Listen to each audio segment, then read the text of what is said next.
Bienvenue dans cette nouvelle série de vidéos sur le chapitre de l'école. Personnellement, c'est un de mes chapitres préférés. Dans cette série de vidéos, on va faire ensemble le cours de l'école. Donc n'hésite pas à liker et à t'abonner pour les prochaines vidéos. Avant de commencer cette série de vidéos, on va commencer par une introduction. Bon, c'est pas une introduction qui est obligatoire pour le bac, mais c'est quand même toujours intéressant de savoir de quoi on va parler et d'où ça vient. Eh bien, ce qu'il faut retenir, c'est que l'école est un objet d'étude familier pour le sociologue. L'évolution historique a accordé une place de plus en plus grande à l'école dans le processus de socialisation. L'histoire de l'école est fascinante et commence vraiment au Moyen-Âge. À cette époque, l'enseignement était principalement assuré par l'Église. Ce sont les moines et les clercs qui transmettent principalement le savoir religieux. L'éducation était réservée à une élite. Avec la Renaissance et les Lumières, les idées sur l'éducation commencent à évoluer. L'accent est mis sur le raisonnement, la science et l'importance de l'éducation pour tous. C'est dans ce contexte qu'émergent les premières idées d'une école publique. Mais il faudra attendre la Révolution française pour voir ces idées prendre forme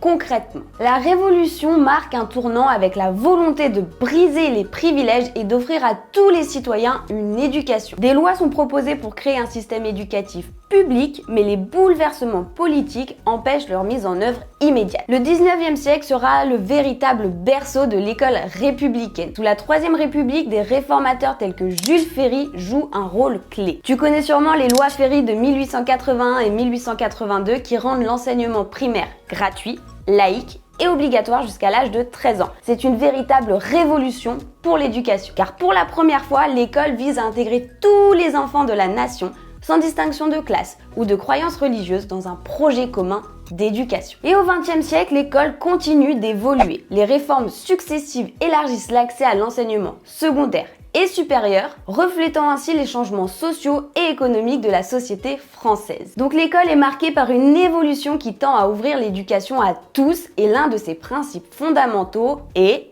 je suis sûre que tu le sais, c'est l'égalité des chances. Ce principe explique que les discriminations autres que celles provenant du talent et du mérite doivent être combattues pour que chacun ait les mêmes chances de réussir. Mais aujourd'hui, les sociologues constatent que l'ouverture de l'école à tous n'a pas nécessairement fait disparaître les inégalités entre les individus. Mais alors là, on peut se poser plusieurs questions. Donc déjà, quel est le rôle de l'école? Comment a-t-elle réussi à donner un accès à l'éducation à tous? Et qu'est-ce qui explique qu'il existe encore des inégalités de réussite scolaire entre les individus? Ça fait pas mal de questions, je te l'accorde, mais pour pouvoir répondre à tout ça, il va falloir commencer par comprendre les rôles qui incombent à l'école, mais aussi son évolution vers une éducation pour tous. Donc je te laisse aller sur les autres vidéos où on va explorer et répondre à toutes ces questions. Et moi je te dis à tout de suite.